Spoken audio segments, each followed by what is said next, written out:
Hello everybody, how are you? Hope you're doing well. I'm sorry the videos have not been coming as thick and fast as I'd hoped.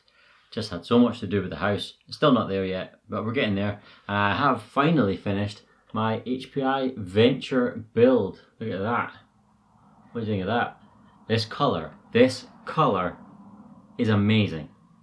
This is Tamiya Copper, I think it's PS14 or something, PS Copper anyway. Backed with Tamiya White, backed with Tamiya Silver, backed with Tamiya Black. So you don't see it on camera at all. I know it's a cliche, but you really don't see it on camera. The colour is incredible. It's so nice. And I'm so pleased with the way it looks. From a distance, I've made an absolute arse of this paint job. I really have. Honestly, there are particles and hair and dust stuck under the paint. There's runs. There's some really seriously dodgy masking. From up close, it's pretty rough. It is pretty rough. However, take a few steps back, a few feet away, and it just looks awesome. And this is exactly the look I was going to go for. Exactly what I was hoping for. So out on the trails, it's going to look wonderful because this colour is just that good. The colour is wonderful. But look closely. Yeah, you made an arse of that, Mike. And what I really should have done, I mean, I got the truck for free. I got most of the electronics for free. In case you're wondering, I worked at K Models for credit, and this is what I used my credit. Got, the vast majority of it was free. So I should have maybe paid out a little bit, or at least contacted, for example, Shark Fat Custom RC spray painting, and inquired into how busy he is right now, because he could knock a paint job up like this properly, accurately, with no mess ups in about half an hour. So that would have been no problem, but I decided to do it myself. Anyway, that's how it is. It looks fine. It looks spot on. Got some warm white LEDs for the front, because obviously vintage trucks and vintage cars had slightly more yellowy colour to them, so they don't have the cool white, piercing white that modern cars have, modern headlamps have. It's some more sort of yellowish white. So I've got some nice retro looking lamps. For the back, the brake LEDs, they're just red, but the glass itself is milky, so they don't come through as crisp and bright as a modern brake light would or a rear light would. So again, makes it a little bit more vintage. Got my exhausts on it. See the exhausts? I'm trying to keep it in front of the window, but I'll try to show you it close. Maybe you don't see it, but I've got some exhaust tips in there as well. Just got them on eBay.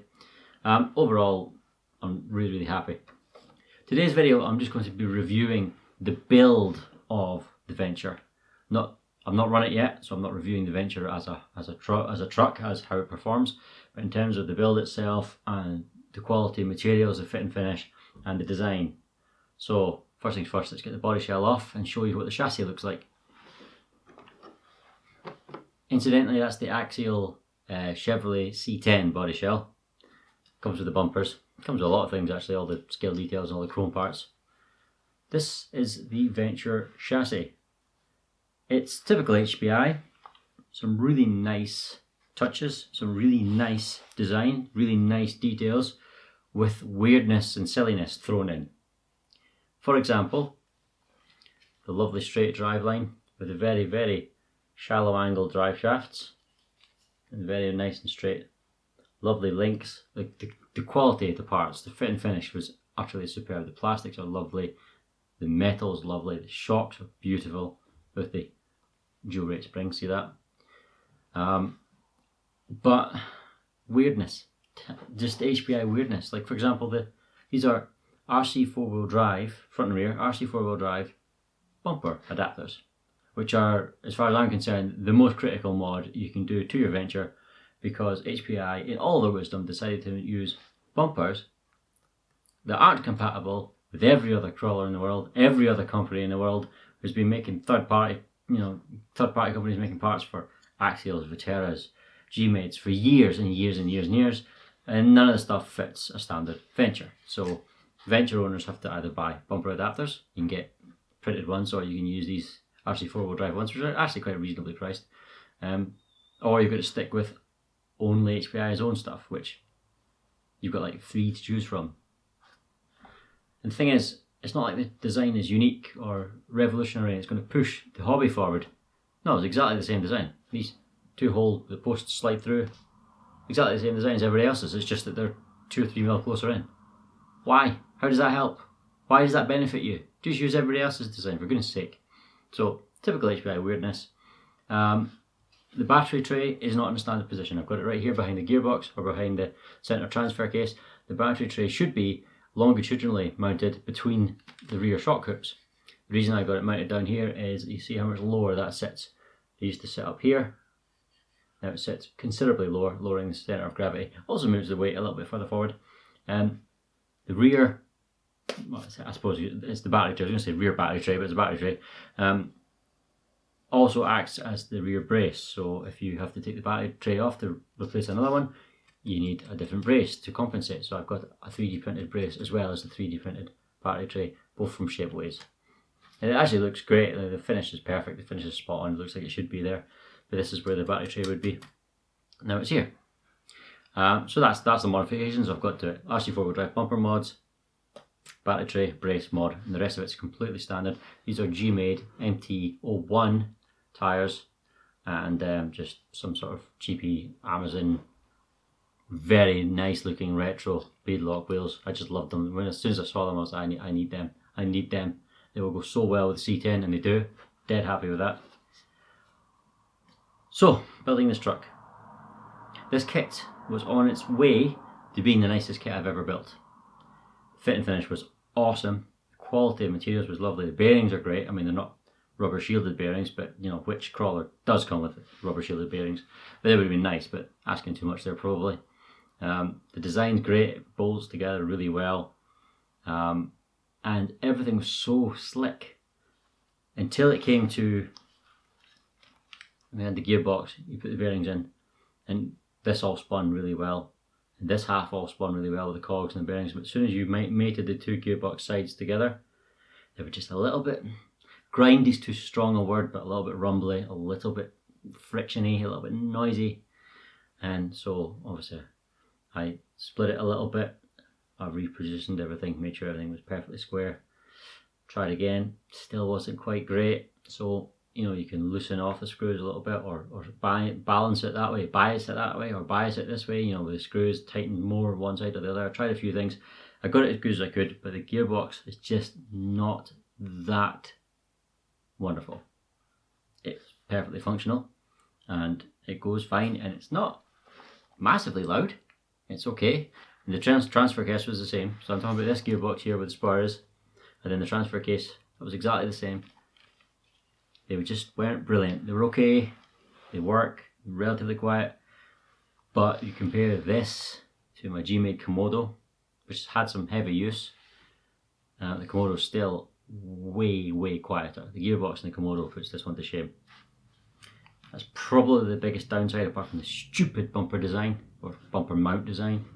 The gearbox is just not that wonderful, and there's a motorbike going outside, I think, and it's just a little bit loud compared to the G-made Commodore. This sounds cheapy compared to it. I mean, it's not, but it sounds it. But the actual quality of materials is probably at least on par with the G-made. A lot of it's superior. The shocks feel nicer, the links are nicer, the drive shafts are nicer. Yeah, overall it's nicer, I would say, material-wise, than the G-made Commodore GS02. It was also a nicer build than the Commodore. This was a much nicer truck to put together than the Commodore. It bolted together easier. It's going to be more friendly to work on. Yeah, in terms of the build, this was wonderful. Really nice. The receiver box is crap. It's utterly crap. Got the receiver in there. Got the wires coming out. Here's for the lights. Here's the servo. Here's the ESC. Where is it? There it is. In there. And this is not sealed at all. There's a big hole at the side for the wires that come out. There's no grommet. There's no silicone. There's no rubber. There's no rubber gasket around the top. The receiver is not in the least bit waterproof. It's completely open, essentially, even though it's got a lid. And that's not HPI's fault. That's actually Traxxas's fault, because I've said this before. Traxxas buy patents for things they didn't invent in order to sue other manufacturers. They successfully sued Arma over cantilever shocks that they didn't invent, and they successfully sued HPI over a waterproof receiver box which they didn't invent. but as a result, HPI don't dare use a waterproof receiver box. So it's just simply a receiver box. Say what you like about Traxxas products, if you like them or hate them, but until they stop pulling stunts like that and suing other companies over things they didn't invent, I will continue to call them Trax arse, and I will continue to not buy their products. If you're wondering, you can look up Traxxas patents online, and they've got a whole list of things they've patented which they didn't invent, including, and I'm not joking, a wheel for an RC car. They own the patent for it. RC cars were getting built for about 30 years before Traxxas even existed. So anyway, but that's not about them. This is about the HPI Venture. That's disappointing, but you can understand it. The bumpers are silly, and they're just silly.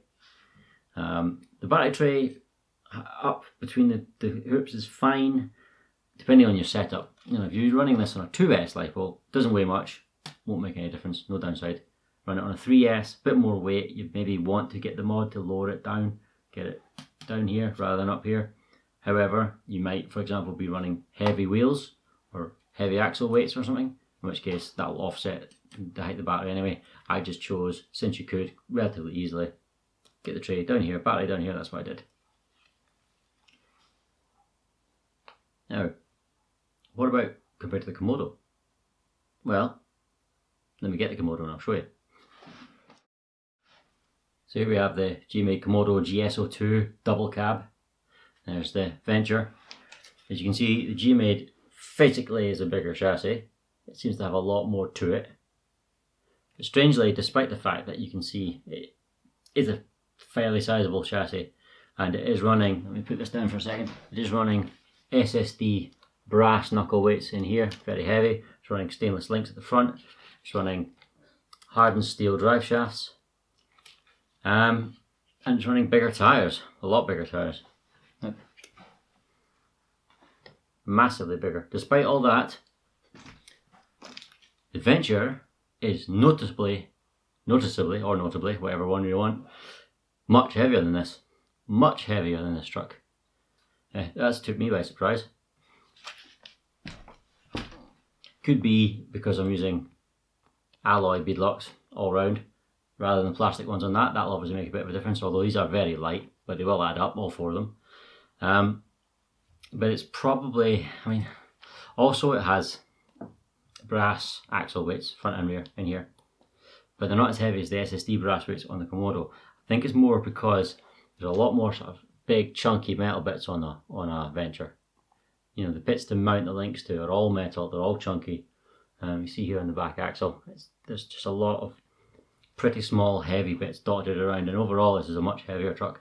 It's not as front biased as the Commodore because the Commodore has those SSD weights on the front, although as you can see there is still a lot of equipment up front. As standard, you have all that at the front, but you also have the battery at the back, so it's more planted and more central, not as front biased. It'll be a very stable platform. I don't think it'll be able to climb as well as the Commodore, purely because I've modified the Commodore to be a climber, to be a rock crawler. This is going to be more of a trail truck. I've gone for a more realistic stance, lower, not as wide, not as tall, not as front biased, but just for a completely different purpose. I think it'll make for a fantastic trail truck. This is set up the way I was hoping to get a Charisma Ford F-150.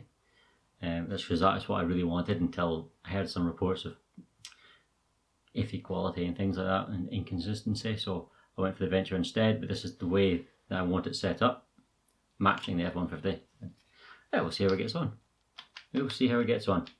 I'll put some footage here now of the size comparison between the Commodore and the Venture side by side with the shells on and off, and give you a good idea of the differences and how I'm going to run these two trucks.